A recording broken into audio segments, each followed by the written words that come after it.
Hello students, welcome to Vidyapath education. My name is Krishnanand Pandey और मैं आ गया हूँ एक नई वीडियो लेकर के जो आपकी नेशनल इनकम एग्रीगेट्स का पार्ट 2 है।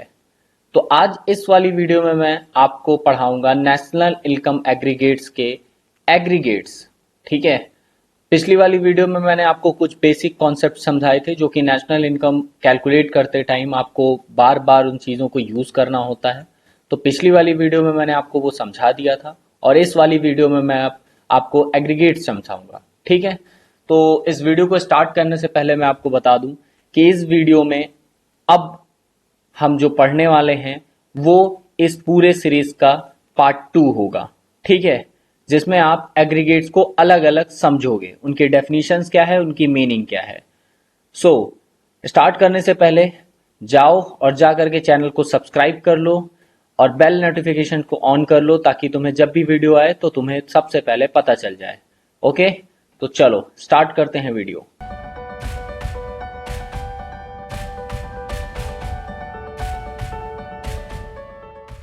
सो स्टूडेंट्स, जैसा कि आप देख पा रहे हो, there are 4 aggregate that are relating to the national income. आप लोगों को तो ये बहुत बेसिक चीजें पता ही हैं कि नेशनल इनकम कैलकुलेट करते टाइम आपको बेसिक 4 एग्रीगेट्स ही पढ़ने होते हैं। Is that clear? अगर आप ध्यान से देखो तो ये 4 एग्रीगेट जो आपको पढ़ने होते हैं वो ये हैं: जीडीपी, जीएनपी, एनडीपी और एनएनपी। ठीक है। ये 4 एग्रीगेट्स आपको याद ही होंगे। कभी आपको जीडीपी निकालना होता है तो कभी जीएनपी निकालना होता है तो कभी एनडीपी निकालना होता है तो कभी एनएनपी निकालना होता है। ठीक है। और इन्हीं को हम एग्रीगेट्स बोलते हैं, एनवाई एग्रीगेट्स, नेशनल इनकम एग्रीगेट्स। ठीक है। यहाँ लिखा हुआ है it is also known as measurement units और measurement unit of national income. इसका मतलब कि नेशनल इनकम को कैलकुलेट करने के लिए इन यूनिट्स को यूज किया जाता है। एग्जाम्पल दैट, अगर आपको लेंथ मेजर करनी होती है तो आप सेंटीमीटर और किलोमीटर, ठीक है, ऐसे मेजरमेंट यूनिट्स को यूज करते हो। ठीक वैसे ही नेशनल इनकम को कैलकुलेट करने के लिए आप इन 4 एग्रीगेट्स को यूज करते हो। ठीक है। यहाँ लिखा हुआ है remember each these aggregate can be calculated either eight market price और फैक्टर कॉस्ट। जैसा कि पिछली पिछली वाली वीडियो में मैंने आप लोगों को पढ़ाया था कि आप किसी भी एग्रीगेट को दो कॉस्ट पे निकाल सकते हो, दो अलग अलग डायमेंशंस दे सकते हो। ठीक है। पहला होता है आपका मार्केट प्राइस और दूसरा होता है आपका फैक्टर कॉस्ट। क्लियर है? तो कोई भी एग्रीगेट दोनों प्राइसों पे निकाला जा सकता है। तो अगर इस तरीके से हम देखें तो हमारे पास टोटल इन 4 से 8 एग्रीगेट निकल के आते हैं, यानी कि टोटल नंबर ऑफ एग्रीगेट 8 हो जाएंगे। अगर आप जीडीपी को देख रहे हो तो जीडीपी एट एमपी निकलता है और उसके साथ जीडीपी एट एफसी निकलेगा। इसी तरीके से बाकी तीनों के दो दो निकलेंगे। तो टोटल, यानी कि अगर हम बात करें कि टोटल हमारे पास कितने एग्रीगेट्स होंगे, तो टोटल एग्रीगेट्स होंगे 8, जो कि यहां से लेकर के यहां तक होंगे। ठीक है। और लास्ट में मैं एक इंपॉर्टेंट बात बता दूं, जब भी आपको क्वेश्चंस में कहीं कहे कि नेशनल इनकम कैलकुलेट करो तो ऑलवेज याद रखना कि एनएनपी को हम नेशनल इनकम कहते हैं, लेकिन एनएनपी एट एमपी नहीं निकालते हैं। जब हमें नेशनल इनकम निकालने को कहता है हम ऑलवेज एनएनपी एट एफसी निकालते हैं। क्लियर?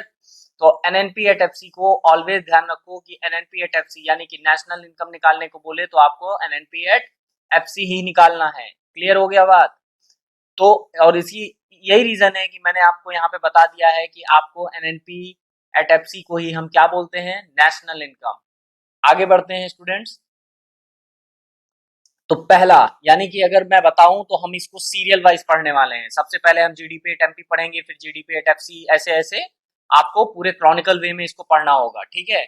सबसे पहले यहाँ पर मैं डेफिनेशन देने से पहले आप लोगों को कुछ चीजें बता दूं कि आप लोगों को कुछ चीजें ध्यान रखनी होंगी पढ़ते टाइम। ठीक है। इन सारे एग्रीगेट्स को पढ़ते टाइम आपको इनकी डेफिनेशंस क्लियर समझ में आनी चाहिए। यानी कि अगर आपको कोई क्वेश्चन सॉल्व करना है तो इन इन सारे एग्रीगेट्स की जो डेफिनेशन है वो आपको माइंड में क्लियर होनी चाहिए कि हाँ, इनकी ये डेफिनेशन होती है इनमें और इनमें ये डिफरेंस होता है। तो स्टार्ट करते हैं। सबसे पहले हम पढ़ेंगे GDP, GDP at market price. Is that clear? Gross domestic product at market price. अब देखते हैं कि ग्रॉस डोमेस्टिक प्रोडक्ट होता क्या है। ठीक है। Gross domestic product at market price is market value of all final goods and services that services at the prevailing market prices produced in a domestic territory of a country। इसको मैंने highlight कर रखा है। ठीक है। During a given year inclusive of depreciation. तो ये क्या कह रहा है भाई कि डोमेस्टिक टेरिटरी और ये इंक्लूसिव ऑफ डेप्रिसिएशन का इसका क्या मतलब है। तो बहुत सिंपल सी लैंग्वेज में समझ लो कि जब जीडीपी की बात की जाती है तो जीडीपी एट एमपी मार्केट में available final goods and services के मार्केट प्राइस को दिखाती है। ठीक है, जीडीपी एट एमपी मार्केट में अवेलेबल गुड्स, सभी फाइनल गुड्स एंड सर्विसेज के मार्केट प्राइस को दिखाती है। ठीक है, जो गुड्स एंड सर्विसेज किसी कंट्री की डोमेस्टिक टेरिटरी के अंदर किसी गिवन पीरियड में बने हो, यानी कि यहाँ पर ड्यूरिंग गिवन ईयर यानी कि एक साल की बात हो रही है। ठीक है, डोमेस्टिक टेरिटरी का मतलब मार्केट में, जैसे अगर आप यहाँ पे एग्जांपल इंडिया का लो तो इंडिया में जीडीपी का मतलब जीडीपी एट एमपी, कि जीडीपी एट एमपी का मतलब इंडिया के अंदर उसके मार्केट में जितने भी final goods and services produce होकर के आए हुए हैं उनकी मार्केट वैल्यू को सम कर लो यानी ऐड कर लो, और वो तीनों सेक्टर्स के होने चाहिए, चाहे वो गुड्स हो चाहे वो सर्विस हो। और उनमें इंक्लूसिव ऑफ डेप्रिसिएशन का मतलब, देखो भाई एक बात हमेशा याद रखो, मैं बार बार आप लोगों को बताता हूं और इस बार फिर बता रहा हूं, तो इस बात को कभी मत भूलो। जब भी कभी आपको एग्रीगेट में ग्रॉस देखने को मिल जाए, कभी भी आपको किसी भी एग्रीगेट में अगर आपको ग्रॉस देखने को मिल रहा है, आपको हमेशा याद रखना है कि उसमें डेप्रिसिएशन जुड़ा हुआ है, कभी मत भूलना।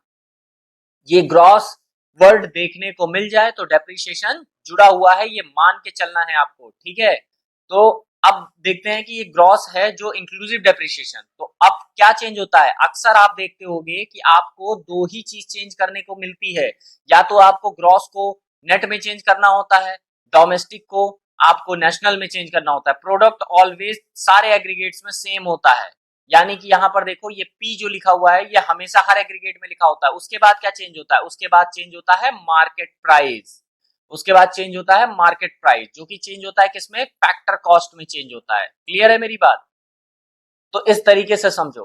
तो ग्रॉस डोमेस्टिक प्रोडक्ट का मतलब किसी भी कंट्री की डोमेस्टिक टेरिटरी के अंदर उसके मार्केट में all final goods and services जितने बन के तैयार आ गए हैं बिकने के लिए। फाइनल गुड्स एंड सर्विसेज में मैं फिर से बता दे रहा हूं, कंज्यूमर गुड्स एंड सर्विसेज की बात हो रही है जो फाइनली कंज्यूम होने के लिए मार्केट में अवेलेबल हैं, उनके मार्केट प्राइस का सम ही जीडीपी होता है। क्लियर है, अब हम बढ़ेंगे gross domestic product at factor cost.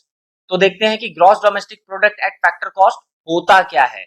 जैसा कि आप देख रहे हो कि it is the sum total of earning received by various factor of production in the form of wages, interest, rent, profit etcetera with in the domestic territory of a country in a year inclusive of depreciation. फिर यहां देख लो, मैंने बताया था ना कि जहां जहां आपको ग्रॉस लिखा मिले वहां डेप्रिसिएशन इंक्लूड होगा। ठीक है, अब ये क्या कह रहा है कि अगर जीडीपी एट एफसी समझना है तो कैसे करोगे। देखो भाई, जो मार्केट में जो मार्केट में आपके गुड्स एंड सर्विसेज बिकने के लिए आए हैं वो आखिर कहीं ना कहीं तो बने होंगे ना, किसी ना किसी फैक्ट्री में उनको प्रोड्यूस किया गया होगा। उस फैक्ट्री में बेसिक चार लोग जो होते हैं जो फैक्टर ऑफ प्रोडक्शन कहे जाते हैं, ठीक है, वो यूज किए जाते हैं, जैसे लैंड, लेबर, कैपिटल और एंटरप्रेन्योर। और ये उन चारों की इनकम होती है, वेजेस। ठीक है, लेबर की इनकम होती है वेजेस, ठीक है, कैपिटल पे इंटरेस्ट मिलता है, लैंड पे रेंट मिलता है और एंटरप्रेन्योर को प्रॉफिट मिलता है। ठीक है, तो वो सारे गुड्स एंड सर्विसेज जो मार्केट में बिकने के लिए गए थे, क्लियर है, जो मार्केट में बिकने के लिए गए थे वो जब फैक्ट्री में बन के तैयार हुए होंगे, इस बात को जरा ध्यान से समझना, फैक्ट्री में बन के तैयार हुए होंगे और अभी मार्केट में उन्हें भेजा नहीं गया। ठीक है, वहीं पर आपको सिर्फ वहीं पर उसके प्राइसेस को कैलकुलेट कर लेना है, यानी कि उसमें मार्केट प्राइस आने ही नहीं देना है। अब क्या डिफरेंस है भाई की जीडीपी, मार्केट प्राइस और फैक्टर कॉस्ट में, तो पहली वाली वीडियो में मैंने बताया है, अगर तुमने पहली वाली वीडियो नहीं देखी है तो जाकर देख लो। मार्केट प्राइस और फैक्टर कॉस्ट के बीच का जो डिफरेंस होता है वो डिफरेंस होता है आपका टैक्स का। किसका डिफरेंस होता है, इनडायरेक्ट टैक्स का।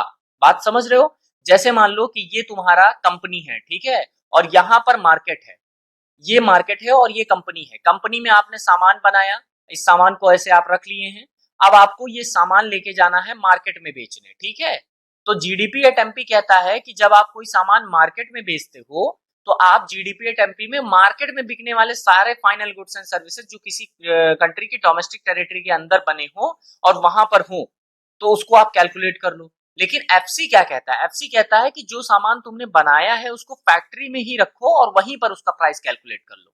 अब क्या डिफरेंस है, यहां से गुड्स एंड सर्विसेज यहाँ आने में क्या चेंज हो जाता है? तो भैया यहाँ चेंज होता है, यहाँ बैठी होती है गवर्नमेंट।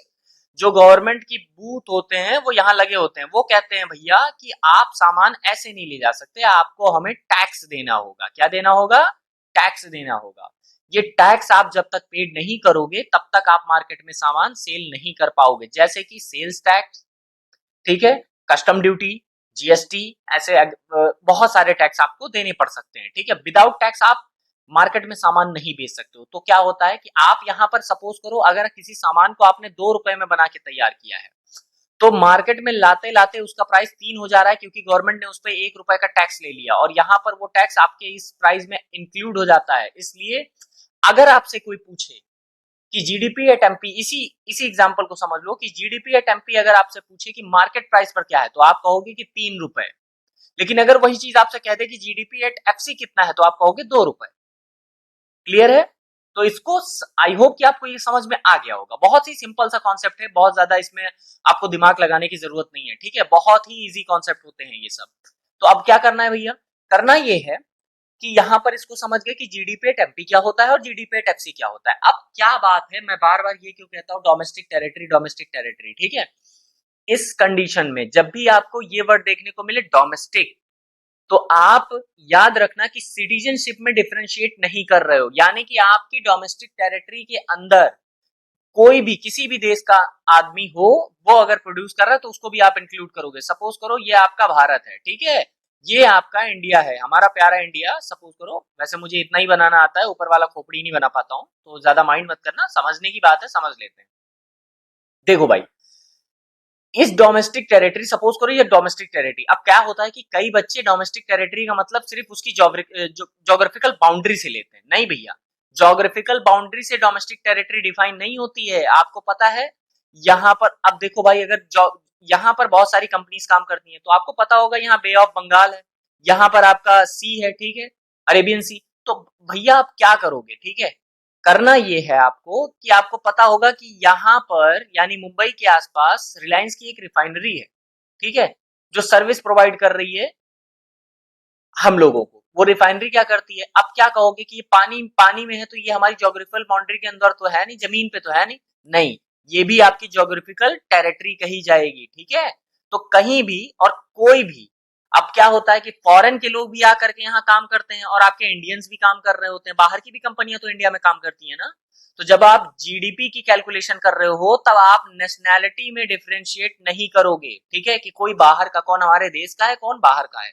जब जीडीपी यानी ये डोमेस्टिक वर्ड, याद रखना, ये डोमेस्टिक वर्ड जब भी कहीं पर लिखा हो तो याद रखना कि आप डोमेस्टिक का मतलब सिर्फ आप घरेलू से लेंगे कि आपके घर के अंदर कितना प्रोड्यूस हुआ, कौन प्रोड्यूस किया, इससे कोई मतलब नहीं है। यानी कि अगर आप बात करो डोमेस्टिक की, और डोमेस्टिक चेंज होता है भाई नेशनल में। ठीक है, डोमेस्टिक वर्ड चेंज होता है नेशनल में, ग्रॉस चेंज होता है नेट में।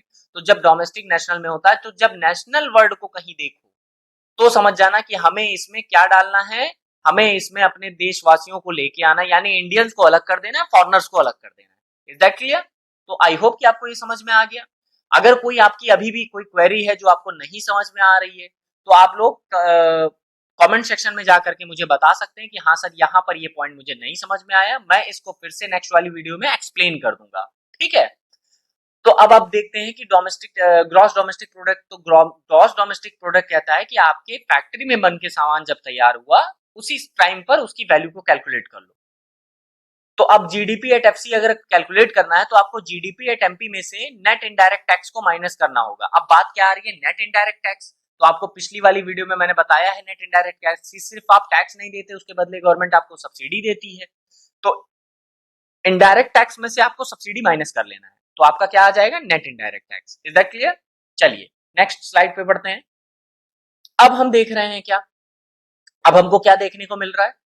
एक चेंज देखने को मिला। ग्रॉस तो सेम ही रहा क्योंकि मैंने आपको बताया था कि मैं आपको यहां पर आप देख लो, मैं आपको क्रॉनिकल वे में पढ़ा रहा हूं। ठीक है, पहले हम जीडीपी एफसी एमपी, फिर जीडी एफसी पढ़ेंगे, फिर जीएनपी, फिर जीएनपी एट एफसी, फिर एनडीपी, फिर एनडीपी एट एफसी। तो जी आपको यहां तक मिलेगा। ठीक है, जी आपको यहां तक मिलेगा। अब हम ये वाला एग्रीगेट पढ़ेंगे। ठीक है, तो इस एग्रीगेट को हम पढ़ रहे हैं, तो यहाँ लिखा हुआ है gross national product at market price. तो अभी अभी अभी मैंने आपको बताया था कि जहां वर्ड नेशनल दिख जाए वहां समझ लो कि मुझे डिस्क्रिमिनेट करना है किसके किसके बीच, हमारे इंडियंस के बीच और किसके बीच, हमारे फॉरेनर्स के बीच, यानी एनआरआईज, जितने भी एनआरआई हैं उनके बीच हम अब डिफरेंशिएट कर देंगे कि हमारे इंडिया के लोगों ने कितना प्रोड्यूस किया और हमारे फॉरेनर के लोगों ने कितना प्रोड्यूस किया। ठीक है, समझ गए? तो स्टार्ट करते हैं। Gross national product at market price is defined as the market value of all goods and services produce by the normal resident. ठीक है, नॉर्मल रेजिडेंट, डोमेस्टिक टेरिटरी की बात नहीं की मैंने यहाँ पर, मैंने यहाँ क्या कहा, डोमेस्टिक टेरिटरी नहीं, normal resident of a country during a year inclusive of depreciation. क्यों भैया? क्योंकि यहाँ पर क्या लगा हुआ है, ग्रॉस लगा हुआ है, इस वजह से इंक्लूसिव डेप्रिसिएशन। तो ये बात तो क्लियर है। अब अगर आप एक चीज ध्यान से देख रहे होगे तो यहां से आप ये पूरा का पूरा स्टेटमेंट जो लिखा हुआ है कॉपी कर लो। अगर आप देख रहे होगे तो ये पूरा स्टेटमेंट पिछले वाले स्टेटमेंट से बिल्कुल मैच कर रहा है। बिल्कुल भी करेगा भाई, यहां सिर्फ नॉर्मल रेजिडेंट अलग वर्ड आया है। यानी कि इसमें क्या है, इसमें आपको क्या करना है कि सपोज करो ये आपका इंडिया है, ठीक है, ये आपका इंडिया है। अब इसमें बहुत सारे फॉरेनर्स भी रह रहे हैं जो यहां आकर के काम करते हैं और इंडियंस भी रहते हैं। इन सब ने मिला करके सपोज करो गुड्स एंड सर्विसेज बनाए जो कि 300 के नियर अबाउट, समझ लो इसको ऐसे। ठीक है, 300 के नियर अबाउट क्या बनाए, गुड्स एंड सर्विसेज। अब इस 300 के गुड्स एंड सर्विसेज को डिवाइड करते हैं। सपोज करो फॉरेनर्स ने 100 रुपए का गुड्स एंड सर्विसेज बनाया, जितने भी फॉरेन कंपनी है फॉरेनर्स यहाँ काम कर रहे हैं वो, और केवल इंडियंस ने मिलकर के 200 का बनाया। अब एक बात ध्यान दो, ये मैंने इंडिया की बात की, इंडिया के कंटेक्स्ट में बात हो रही है, तो क्या एक बात बताओ कि क्या सारे इंडियंस इंडिया में ही रह रहे हैं? नहीं ना, बहुत सारे लोग बाहर जाके काम कर रहे हैं। तो हमको जहां जहां इंडियंस काम कर रहे हैं उनका डेटा लेना होगा। ठीक है, उनका डेटा हम प्रोवाइड करेंगे। अब सपोज करो कि केवल इंडिया की डोमेस्टिक टेरिटरी में इंडिया ने 200 रुपए का गुड्स एंड सर्विसेज बनाया और फॉरेन में जितने इंडियंस रह रहे हैं वो टोटल 50 का गुड्स एंड सर्विसेज बना के प्रोड्यूस कर रहे हैं। ठीक है, कितने का, 50 का। और जब ये मार्केट में बिकने को गया तो टैक्स लग के 50 रुपए इस पे टैक्स लगा लो, कितने रुपए, 50 रुपए और टैक्स लगा लो। तो अब ये गुड्स एंड सर्विसेज कितने का हो गया भैया, ये टोटल गुड्स एंड सर्विसेज हो गया आपका 300 रुपीज का। कितने का हो गया, 300 का। अब आपको कोई पूछे कि gross national product at market price बताइए तो आप क्या कहेंगे, 300। लेकिन यहां ध्यान दो 300 तो इंडिया में रहने वाले लोगों ने किया, जिसमें से 100 रुपए फॉरनर्स ने किए हैं, 100 रुपए का गुड्स, इनको हम इंक्लूड नहीं कर रहे हैं, हम सिर्फ इंडियंस को ले रहे हैं। ठीक है, तो नेशनल में आपको डिस्क्रिमिनेशन करना होता है किसके बीच, इंडियंस के बीच और फॉरनर्स के बीच। ठीक है, तो इस तरीके से यहाँ जीडीपी एट एमपी जो आपकी जीएनपी एट एमपी जो निकल के आ रही है वो कितनी आ रही है भैया, वो आ रही है 300। ऐसे डिस्क्रिमिनेट करना है, जब भी नेशनल वर्ड हम अब देखेंगे तो हमको क्या कर देना है, सीधा डिस्क्रिमिनेट कर देना है किसके किसके बीच, इंडियंस के बीच और फॉरेनर्स के बीच। क्लियर है? आई होप आपको समझ में आ गया। नहीं समझ में आया तो कमेंट सेक्शन में बता देना कि इस वाली स्लाइड नंबर 3 में, स्लाइड नंबर 4 में मुझे यहाँ प्रॉब्लम हो रही है। ठीक है, देखते हैं भाई। अब सेम एज इट इज, बस कुछ नहीं कर रहा, मैंने कहा ना इंडियंस ने जितना प्रोड्यूस किया था उसके मार्केट वैल्यू को हम ले लिए। यहां पर फैक्टर कॉस्ट में आपको क्या करना है, इंडियंस ने जितना प्रोड्यूस किया था उसकी फैक्ट्री वैल्यू को ही ले लेना है, यानी कि जहां पर वो प्रोड्यूस हुआ बस वहीं पे ले लेना है। तो आपको याद होगा पिछले वाले एग्जांपल में मैंने कहा कि 200 रुपए का गुड्स एंड सर्विसेज प्रोड्यूस किया था, 50 रुपए बाहर रहने वाले इंडियंस ने प्रोड्यूस किया था। ठीक है, और 50 रुपए उस पर टैक्स लगे थे, तभी तो 300 हुआ था। तो 300 हुआ था gross national product at market price. लेकिन अगर आपसे कोई पूछ ले फैक्टर कॉस्ट तो आप कहोगे कि 250। क्यों? क्योंकि 50 रुपए टैक्स इसमें इंक्लूड नहीं है, और वही फॉर्मूला भी आपको यहाँ पे बता रहा है कि जीएनपी एट एफसी निकालने के लिए जीएनपी एट एमपी में से एनआईटी को माइनस कर लेंगे, विच इज आईटी, क्या होता है फॉर्मूला, आईटी माइनस सब्सिडी। ठीक है, आईटी माइनस सब्सिडी करना होगा आपको। ठीक है, क्लियर है? चलो नेक्स्ट वाली स्लाइड पे बढ़ते हैं। नेक्स्ट वाली स्लाइड पे बढ़ने से पहले मैं आपको बता दूं कि आपको ये कॉन्सेप्ट बहुत इजी है, ज्यादा मेहनत करने की जरूरत नहीं है इनमें, आपको बहुत इजीली समझ में आ जाते हैं, सारे कॉन्सेप्ट आ जाएंगे। बस मेरे वर्ड्स को ध्यान रखो, और आखिरी वाली स्लाइड में मैं जब अगली वाली इसकी जो वीडियो बनाऊंगा उसमें मैं समराइज वे में आपको कौन से वर्ड किसमें चेंज हो रहे हैं तो क्या करना होता है ये मैं बता दूंगा। उसके बाद हम फॉरवर्ड करेंगे calculation of method to calculation of national income. ठीक है, तो नेक्स्ट स्लाइड पे पढ़ते हैं भैया। देखो क्या हुआ है, यहां कह रहा है net domestic product at market price. अब ये क्या है भैया, इसमें क्या हुआ, ये नेशनल जो वर्ड पीछे था ये चेंज होकर के डोमेस्टिक में आ गया। अब यहाँ नेट स्टार्ट हो रहा है, क्या स्टार्ट हो रहा है, नेट। अब सारा खेल डेप्रीशिएशन का होगा क्योंकि ग्रॉस चेंज हो गया नेट में। देखते हैं क्या लिखा हुआ है। एनडीपी एट एमपी को हम कैसे डिफाइन करते हैं, net domestic product at market price is the market value of all final goods and services that prevailing market price produce in a domestic territory of a country during a given year excluding depreciation. क्या हो गया भैया, including की जगह excluding depreciation हो गया। बात समझ में आई, यानी कि हमको ग्रॉस को अगर नेट में कन्वर्ट करना हो तो हमको डेप्रिसिएशन माइनस करना होगा। क्या माइनस करना होगा, डेप्रिसिएशन इसमें इंक्लूड नहीं होता है। क्लियर, वो हमेशा ग्रॉस में ही इंक्लूड होता है। तो net domestic product at market price का मतलब होता है मार्केट में अवेलेबल सारे फाइनल गुड्स एंड सर्विसेज का मार्केट प्राइस, जिसमें से डेप्रिसिएशन को माइनस कर दिया गया। समझ रहे हो, नहीं समझ में आ रहा है, देखो इसको जरा ध्यान से देखना, ये हेडिंग जरा ध्यान से देखना, जीडीपी से मैच कर रही होगी, यहां केवल एन है। तो अगर आप जीडीपी को पढ़ रहे थे तो मैंने कहा था ना, मार्केट में अवेलेबल सारे गुड्स एंड सर्विसेज के मार्केट प्राइस को जो कि इंडिया के डोमेस्टिक टेरिटरी में प्रोड्यूस हुए हो उनको कैलकुलेट कर लो तो जीडीपी होती है। अब अगर उसके प्राइस में से डेप्रिसिएशन को माइनस कर दो, यहां ये डेप्रिसिएशन है ना, इसको माइनस कर दो, तो क्या समझ में आ रहा है भैया, जब डेप्रिसिएशन को माइनस करोगे तो क्या निकल के आएगा, net domestic product. I hope clear हो गया, क्लियर है। चलो आगे वाले पे पढ़ते हैं। अब फिर वही चेंजेस है भाई। अब ये क्या कह रहा है कि एमपी को मुझे एफसी में ले जाना है, सिंपल वही काम करना है, मैंने आपको बार बार बताया है। आपको एनडीपी एट एफसी निकालना है, आपको एनडीपी एट एमपी की जरूरत पड़ेगी, उसमें से आपको माइनस कर देना है एनआईटी। क्लियर है क्वेश्चन, कोई दिक्कत। अब एक बात ध्यान रखना, यहां ही बता दे रहा हूं, क्वेश्चन में कभी कभी एनआईटी निकालने के लिए या तो एनआईटी दे रखा होगा या तो आपको सिर्फ और सिर्फ क्या दे रखा होगा, इनडायरेक्ट टैक्स सब्सिडी दिया ही नहीं होगा। ऐसे में क्या करते हैं स्टूडेंट्स, क्या करते हैं कि सर इसमें डेटा इनसफिशिएंट था। नहीं, इनसफिशिएंट नहीं था भैया, आपको कुछ नहीं करना, आप आईटी कंज्यूम कर लो कि आईटी एनआईटी है। भाई जब कोई चीज नहीं है तो हम उसके बिना ही तो काम करेंगे ना, तो ठीक है हम सब्सिडी नहीं लेंगे, हम आईटी को एनआईटी मान के माइनस कर देंगे। ठीक है, क्लियर है। चलो अब मैं आपको नेक्स्ट वाली स्लाइड में, यहां आप सोच रहे होंगे कि सर आपने तो बताया कि टोटल 8 एग्रीगेट्स हैं, लेकिन आपने पढ़ाया सिर्फ कितने, 6 एग्रीगेट्स ही पढ़ाए मैंने आपको। ठीक है, मैंने आपको सिर्फ यहां तक पढ़ाया है, एनएनपी एट एमपी और एनएनपी एट एफसी। वीडियो को जितना छोटा बनाऊंगा उतना ज्यादा अच्छे से एक्सप्लेन होगा और आपको देखने में बोरियत भी नहीं महसूस होगी। और एक बात और, आप अगर वीडियो को ज्यादा देर तक नहीं देख पाते हो ना, तो मेरी सजेशन आपके लिए ये रहेगी कि आप वीडियो को 2x पे देखो, यानी डबल की स्पीड पे देखो। ठीक है, उससे वीडियो जल्दी भी होगी और मैं थोड़ा धीरे ही बोलता हूँ तो स्पीड मेरी थोड़ी स्लो है, तो इसलिए आप वीडियो को फॉरवर्ड ना किया करो, आप उसको पूरा देखो अगर आपको समझना है। अगर आपको नहीं समझना है तो आप फॉरवर्ड करके कर सकते हो, कोई दिक्कत की बात नहीं है। ठीक है, तो ये बात है। अब नेक्स्ट वाली जो वीडियो आएगी आपके लिए, उसमें मैं आपको पढ़ाऊंगा एनएनपी के बारे में। ठीक है, कौन सा चैप्टर चलेगा नेक्स्ट वाली वीडियो में, आपके नेक्स्ट वाली उसमें चलेगा एनएनपी, ये पढ़ाऊंगा मैं और इन दोनों एग्रीगेट्स को समझाऊंगा। क्लियर है, तो एनएनपी में क्या होता है, कैसे एनएनपी में चेंजेस आएंगे, क्या होगा, NNP at FC national income calculate की जाती है।